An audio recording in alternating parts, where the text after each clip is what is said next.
La actual crisis económica mundial, para muchos analistas, parece obedecer a un plan prediseñado, es decir, no sería la concatenación de unos eventos económicos y políticos casuales o surgidos espontáneamente, sino que obedecen a un plan previo.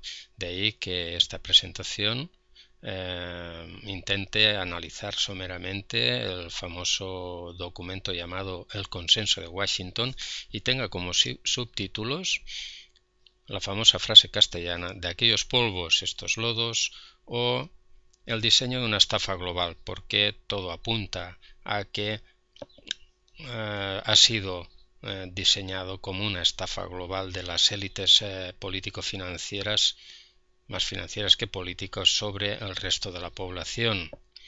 Pero vayamos por partes. ¿Quién, cuándo y dónde?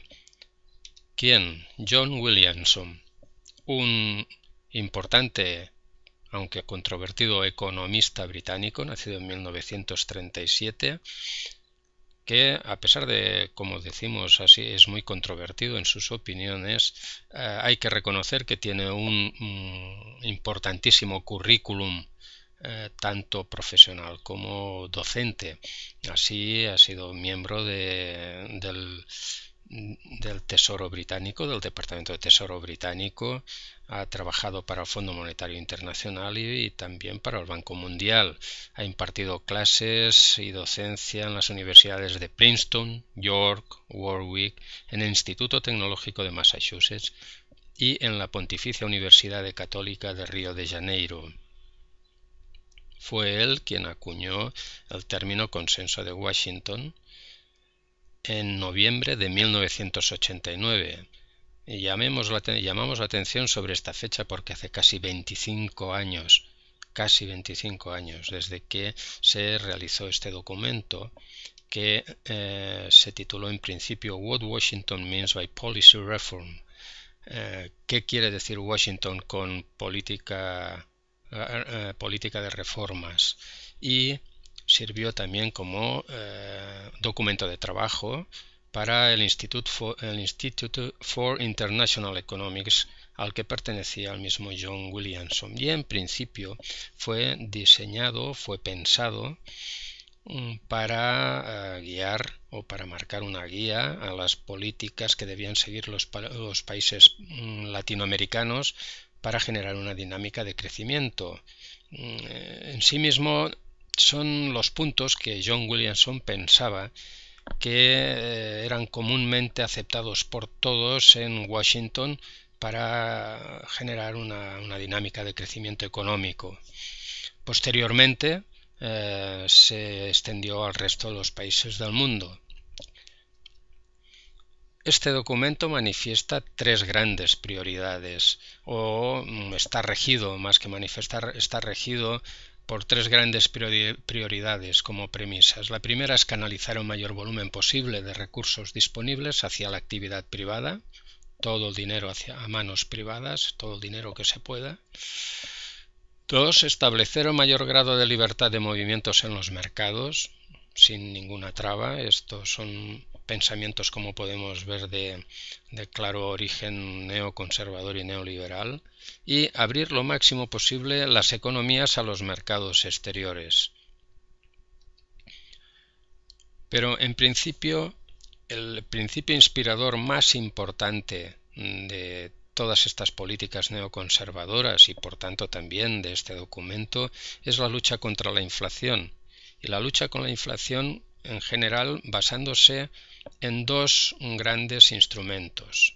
El primero es aumentar los tipos de interés, que producirá el efecto de disminuir el dinero en circulación al encarecerlo y por tanto de disminuir la actividad productiva, puesto que las empresas, el sector productivo, dispone de menos dinero en circulación, que es el engrasador de la dinámica productiva, el dinero circulante. Si aumentan los intereses, disminuye ese dinero, disminuye también la actividad productiva.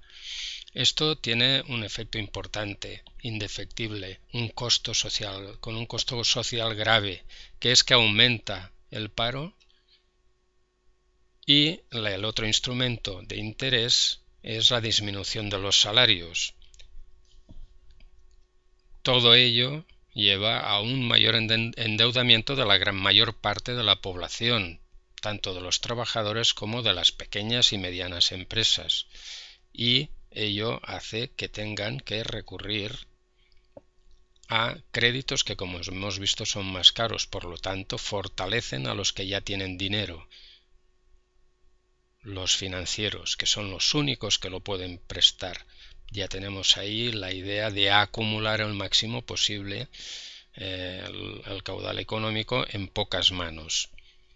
Y claro, esto tiene un efecto importante, que se consigue una distribución de las rentas mucho más favorables al capital. Y le da un poder hasta ahora desconocido, un poder omnímodo prácticamente, hasta el punto en que el sector político ya está al servicio exclusivo del sector financiero. Siempre lo ha estado, pero nunca había sido tan evidente como hasta ahora. El consenso de Washington despliega 10 puntos. El primero es la disciplina presupuestaria. Los presupuestos públicos no pueden tener déficit. Eso hoy día suena tremendamente actual. Reagan, que cubrió 2 mandatos en los años 80, Margaret Thatcher, que estuvo más de 10 años en el poder, y otros acólitos de estos dos grandes neoconservadores, y digo grandes porque han marcado la impronta de las siguientes décadas, han conseguido marcar esa directriz que ahora a todos nos suena, con un efecto inmediato, como ha sido, en España me refiero, como ha sido la aprobación de la reforma constitucional con el apoyo de PSOE, PP y UPN.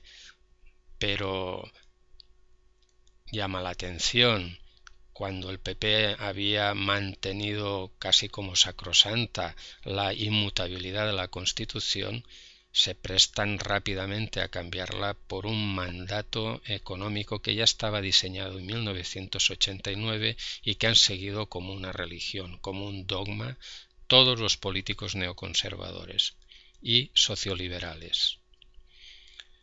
El segundo punto del documento de Washington es el reordenamiento de las prioridades del gasto público.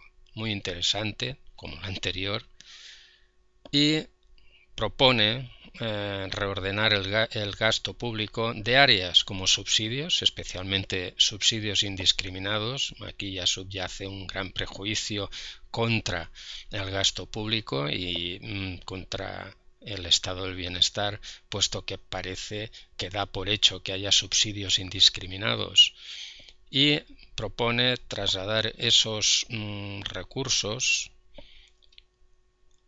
hacia sectores que favorezcan el crecimiento y de servicios para los pobres, como educación, salud pública, investigaciones e infraestructuras. Evidentemente, en la mente de los neoconservadores, los únicos sectores que favorezcan el crecimiento está en el sector privado, puesto que no creen en ningún punto ni en ningún concepto en el sector público. Evidentemente, para los pobres, servicios para los pobres, porque los van a generar con sus políticas. Y en este punto hay que tener en cuenta que este mismo consenso de Washington se ha visto sobrepasado. Incluso algunos pensadores y economistas dicen que es la primera víctima de la actual dogmatismo neoconservador, que va mucho más allá del propio documento y ya no quiere ni servicios públicos. Este tipo de reordenamiento o trasvase de recursos y de prioridades hace que tengamos políticas que lleven a que el 20% de los mayores de 55 años queden fuera del subsidio de desempleo, según la nueva reforma laboral, y que cree una inestabilidad y una disminución de la cohesión social que va a tener repercusiones, y de ahí que algunos articulistas hablen que de la reforma laboral se va a pasar a la reforma penal, previendo un aumento de la conflictividad social. Es decir, el espíritu que subyace es que ya no se crearán servicios públicos, sino que el gasto público va a ciertos sectores que favorecerán el crecimiento, privados, por supuesto, y ya no se lucha contra la pobreza, sino que se ayudará a los pobres que se van a generar. Y eso es una realidad que estamos viviendo día a día, el incremento de la pobreza, el incremento de las desigualdades y el incremento de la pobreza extrema en España.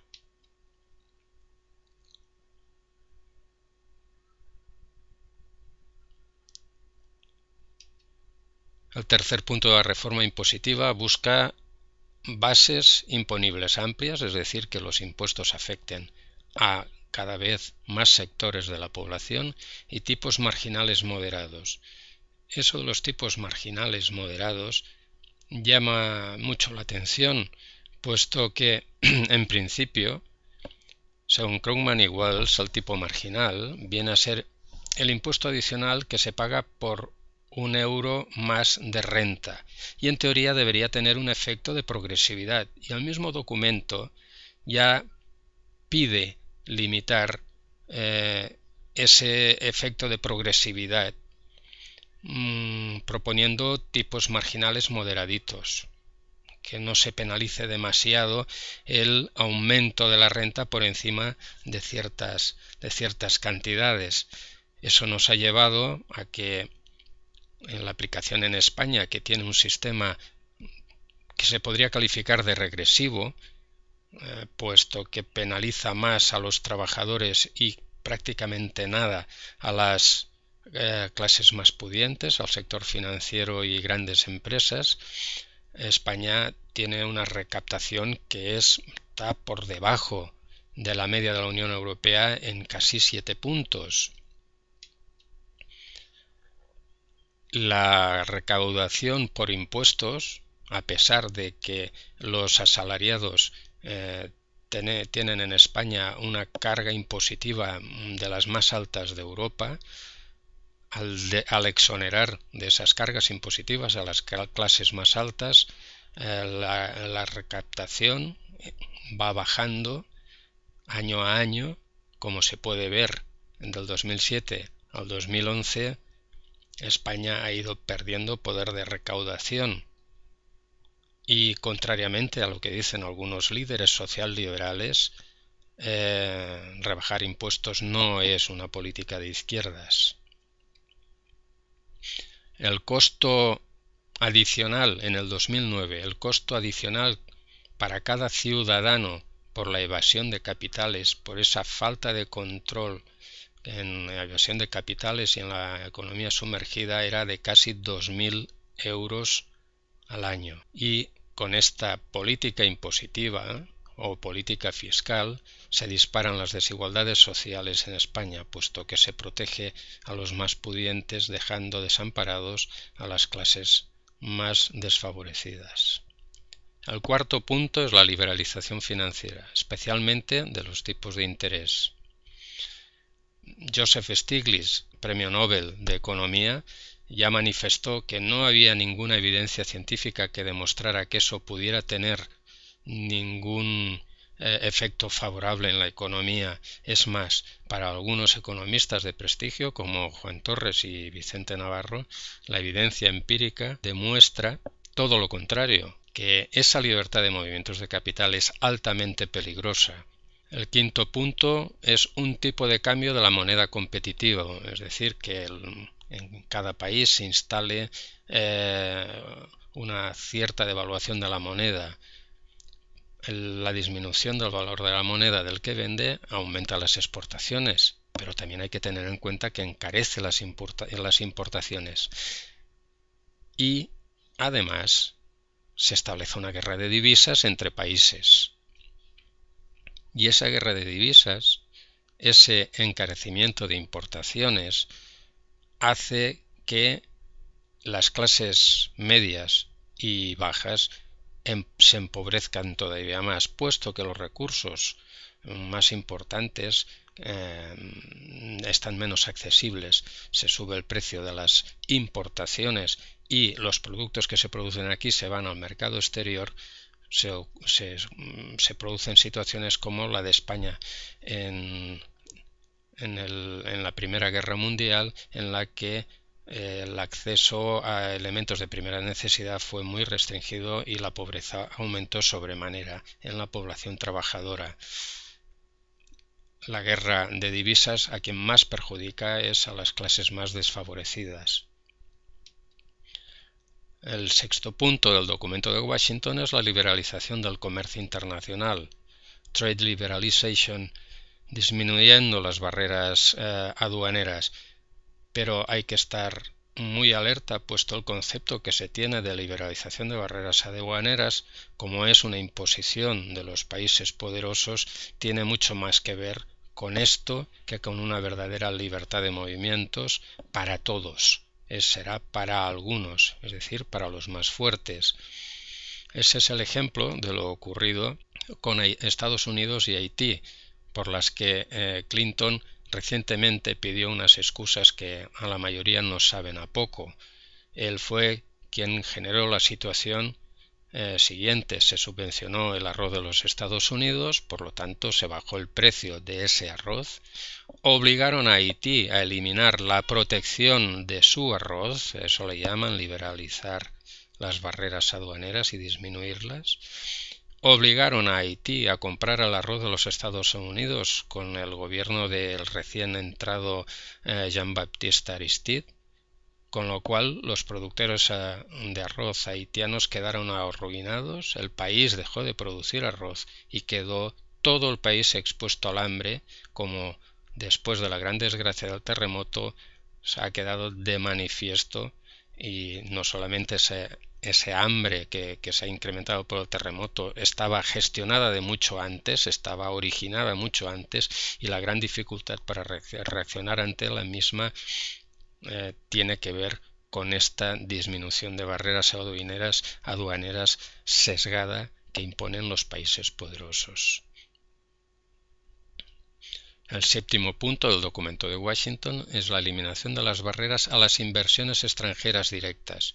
Esto es algo muy antiguo. Los países poderosos siempre han intentado penetrar en los países con menos capacidad de respuesta y casi siempre obedece a tres objetivos básicos esta eliminación de barreras e inversiones extranjeras. Una es participar en los nuevos mercados, compitiendo con las empresas autóctonas. 2. Aumentar la eficiencia productiva a través de reducciones de costos. Esto tiene mucho que ver, todo que ver con las deslocalizaciones. Se van a implantar a países en los cuales los costos de producción, que casi siempre suelen coincidir con salarios y materias primas, sean mucho más baratos. Y el tercer punto es la explotación de ciertos activos estratégicos. Bien, todos sabemos cuáles son algunos de esos efectos, de estos objetivos básicos. El punto de participar en nuevos mercados, el aspecto más novedoso es la verdadera ingeniería fiscal ejemplarizada por la empresa Apple, que con millones y millones, miles de millones de ventas, de beneficios en ventas en España, prácticamente no ha tributado nada, porque lo hace a través de empresas de la propia marca en otros países con fiscalidad mucho más favorable. Esa es la versión moderna. Ya no es solo competir con otros, con las empresas autóctonas, sino aprovecharse de ventajas fiscales. El segundo punto, también vemos y conocemos los efectos: pobreza, esclavitud, trabajo infantil y trabajo en condiciones infrahumanas, como recientemente, con consecuencias como las que recientemente hemos visto. El tercer punto, la explotación de ciertos activos estratégicos, es un eufemismo para decir explotación, casi siempre es un eufemismo que se refiere a la explotación de recursos naturales de otros países con consecuencias políticas graves, severas para los países que disponen de esos recursos estratégicos. La cantidad de ejemplos es abrumadora, no hace falta incidir en ellos. El octavo punto es la privatización, la venta de empresas públicas y de los monopolios estatales. Antes dijimos que el sector financiero acumulaba una gran cantidad de capital. Como veremos, ya no es rentable la inversión en el sector productivo, sino en la especulación financiera y, por tanto, ¿para qué tener servicios públicos que se dedican o tienen una gran influencia e incluso el objetivo principal en la reproducción de la fuerza de trabajo? Si ya no interesa el trabajo, la reproducción de la fuerza de trabajo ya no importa, y así vemos cómo se están privatizando servicios públicos esenciales en un estado del bienestar que se pueda etiquetar como tal. Evidentemente, este es el punto en el cual se apoyan algunos expertos para decir que la crisis esta mundial ha ido mucho más allá del propio consenso de Washington, y la primera víctima, eso también es ridículo decirlo, pero dicen la primera víctima es el propio consenso de Washington. No, la primera víctima son los pobres que generan la exclusión, los excluidos sociales y la destrucción del tejido productivo. Se llega a privatizaciones incluso, podríamos decir que grotescas, como en este país, como es la del registro civil. El noveno punto es la desregulación de los mercados. Este aspecto es muy importante, tiene que ver con todo lo dicho hasta ahora. A eso obedece la desnaturalización de la banca, que ya no financia la economía productiva, sino la especulación financiera. Los nuevos inversores institucionales que acumulan grandes cantidades, como los hedge funds, que es uno de ellos, que acumula grandísimas cantidades de capital, que juegan en inversiones con un riesgo al límite. En algunos de ellos se les llegan a llamar thin, es decir, locos, que originan grandes pérdidas que obligan a maquillar contabilidades, a falsear datos, como hemos visto en el inicio de esta crisis, y que generan por sí mismos inestabilidad, ya que para ellos la inestabilidad es un instrumento de alta rentabilidad. Haciendo bailar los precios pueden comprar y vender con grandes márgenes de beneficios.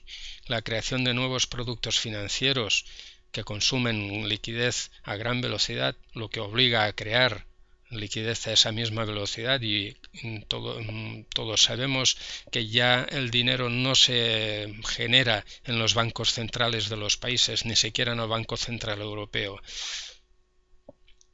sino que se genera en la banca privada, e incluso la bolsa tiene capacidad de generar dinero que materialmente no existe, pero sus efectos son reales y existen de forma contundente y real. La privatización de las bolsas transformadas en sociedades anónimas ha generado también una gran inestabilidad en el mundo económico. Cada vez se hacen más operaciones fuera de la vigilancia, cada vez es más opaca. Según algunos estudios, del 2007 al 2010, el número de operaciones que se hacían sin pasar por el regulador, o que se llama en mostrador, o en el término inglés over the counter, se ha doblado en pocos años. La banca y las finanzas en la sombra y paraísos fiscales, buscando no solamente evadir capitales, sino no pagar impuestos, sino evadir capitales y realización de negocios oscuros o ilegales, más claramente. De ahí que deseen evidentemente una desregulación. Eso es muy importante para ellos, como para cualquier delincuente, que también desearía que le desregularan. El 10º punto, evidentemente con toda la génesis de inestabilidad social, de inseguridad ciudadana que se va a generar con todo esto, el 10º punto no puede ser otro que el de la protección de la propiedad privada. Se expolia a la gran mayoría de la población, cabe esperar que esa población se rebele contra ese expolio y por tanto hay que proteger. Casi es deuda reconocerle a este documento una gran coherencia ideológica, evidentemente. Y llegamos a este punto con dos frases paradigmáticas de lo que piensa del pensamiento neoconservador. Son dos frases de uno de sus adalides, Mr. Rockefeller, que francamente producen escalofríos, pero que son una verdadera lección de antidemocracia. Cualquier cosa debe reemplazar a los gobiernos y el poder privado me parece la entidad adecuada para hacerlo, y la soberanía internacional de una élite intelectual y de banqueros es preferible al principio de autodeterminación de los pueblos. Toda una verdadera lección de democracia, la de las élites financieras o la de sus representantes.